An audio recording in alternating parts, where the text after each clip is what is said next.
Alhamdulillah Rabbil Alamin. Wassalatu wassalamu ala asyrafil anbiya wal mursalin wa ala alihi wa sahbihi ajma'in.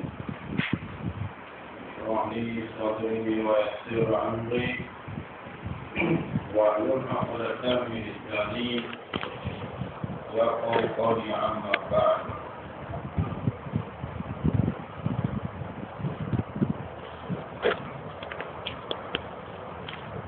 قال المصنف رحمه الله تعالى: ونسأل الله بعلومه آمين يا رب العالمين. الحمد لله رب العالمين. Syukur kepada Allah Subhanahu wa taala kerana Allah Subhanahu wa taala mengumpulkan kita di sini pada malam.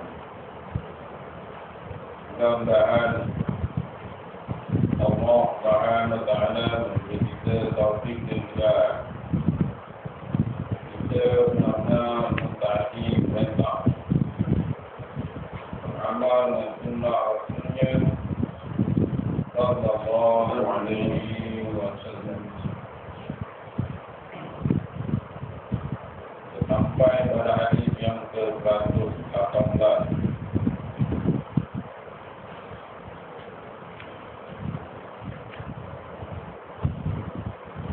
Qala Imam Bukhari rahimahullah ta'ala: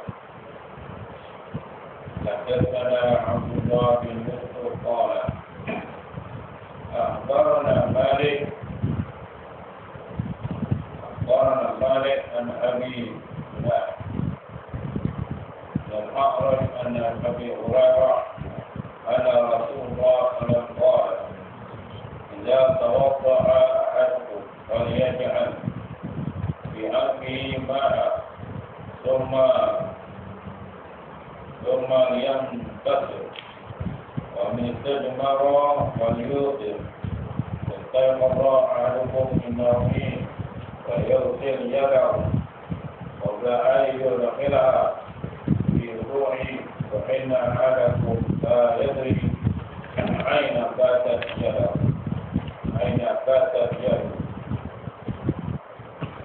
Imam Bukhari meriwayatkan hadis dengan sanadnya hingga kepada Abu Hurairah radhiyallahu anhu. Sesungguhnya Rasulullah sallallahu alaihi wasallam bersabda: apabila seorang kamu berwudu dalam ia memasukkan air ke dalam minumnya, kemudian menyemburkannya kembali istinja, dan barang siapa bersuci dengan batu istinja, hendaklah dengan bilangan ganjil. Dan apabila seorang kamu bangun dari tidur, hendaklah dia membasuh tangannya lebih dahulu sebelum memasukkan ke dalam air wudu, kerana tidak seorang pun yang tahu di mana tangannya terletak selama dia tidur. Ini dalam hadis ini menceritakan berkenaan dengan perkara sunat yang dilakukan apabila kita mengambil air semayang. Caranya ialah disebutkan memasukkan air ke dalam hidung, dipanggil istinja. Itu satu. Kemudian yang pula perkara yang sunnah dalam beristinja atau suci dengan menggunakan batu tak dengan bilangan ganjil. Kedua.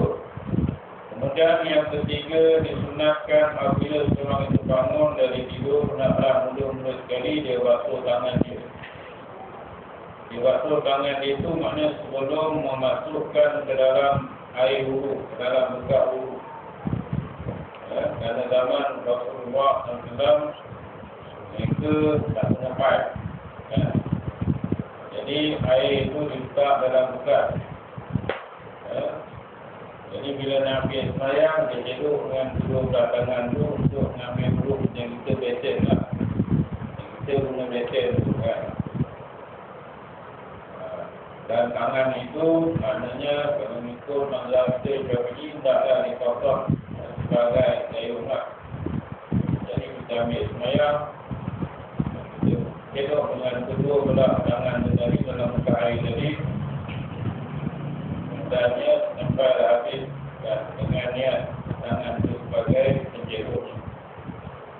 Dan taklah dijaga supaya air mana batuan yang wajib itu tadi tak terkecil masuk ke dalam bekas semula.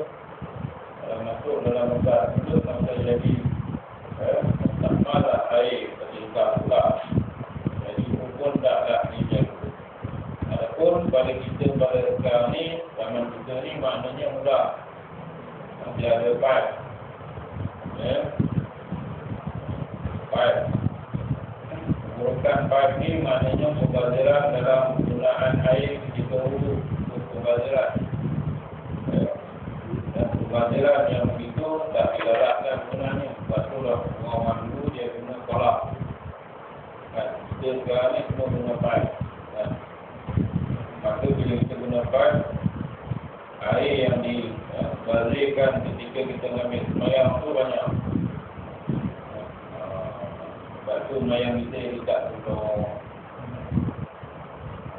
Tapi kalau kita nak try jangan cara nak sembahyang tu, kita ambil sembahyang cara yang macam Rasulullah. Guna air dengan tip. Kita akan dapat rasa perbezaan. Daripada sebelum satu blokan dia letakkan sebenarnya. Itu yang kita buka pelopak ubah mau ambil sembahyang. Dia ada ketat. Dia ada ketat. Jadi kalau kita guna pipe ni maknanya kita buka air tu slow lah.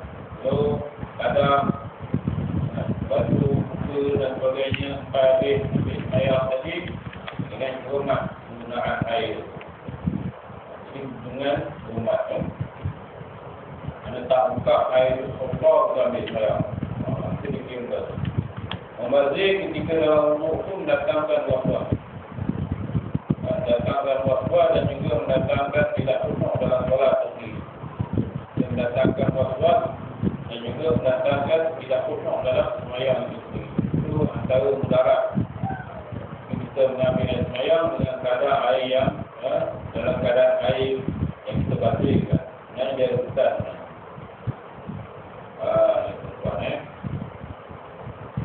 Kalau air banyak pula. Air banyak. Air banyak. Satu air ini antara nikmat Allah Ta'ala yang Allah Ta'ala beri semua. Kan? Allah Ta'ala beri nikmat air semua. Sebab tu kita tak boleh jual air mahal. Kita hanya boleh jual air itu kadang kan? Maknanya apa tak keluar servis yang kita perlukan. Kita nak salurkan air kepada orang. Itu kita tak boleh. Air itu Tuhan bagi semua. Kan? Antara benda yang Allah Ta'ala jadikan banyak air. Kan? Maknanya kalau orang datang rumah kita minta air, kita tak boleh kata air tak ada. Buat air tu tak air. Itu hak dia. Semua api. Kan? Api. Kan? Api nak masak lah. Kan? Api nak masak. Ada api lah. Ada api tu pun Tuhan buat. Bakar tu pun. Kan? Jadi Tuhan buat api tu pun kita bakar tu tetap pun jadi banyak. Kan? Jadi api tu zaman sekarang ni kita nak jalan kereta pakai minyak kan. Terus lah. tunggu kereta tu dia jalan sebab tu, sebab ada sesuatu pencingan api gas. Jadi bila api tu sebab dia bakar minyak kan. Jadi harus kena tak minyak dengan api. Ada lah juga. Jadi minyak pun kalau ikut tak boleh jual mahal lah. Allah Ta'ala beli banyak lah. Minyak pun jual tak boleh mahal lah. Api, air dan juga garam. Antara lagi ialah garam. Garam pun kita tak boleh jual mahal. Maka Allah Ta'ala bagi dua garam warna lautan. Semua tu maknanya ambil dua laut. Ayat dia ni orang ambil dua bukit kan. Jadi itu antara perkara-perkara yang Allah Ta'ala menjadikan nikmat jadi banyak. Dari air jadi sebab itulah air ini kita gunakan untuk dalam keperluan kita, untuk bersuci, kita minum dan sebagainya. Kerana Allah jadikan air itu dan juga perkara yang disunatkan, maknanya bila bangun tidur basuh tangan dulu. Tak kira lah kita nak tidur dalam bekak, tak tidur dalam bekak, tapi kita beramal dan pulang tu mana basuh tangan basuh lah. Basuh kita basuh lah. Basuh kita basuh. Itu dia contohnya. Mana kita dapat amal sunat basuh tangan itu tadi bila bangun daripada tidur. Baik.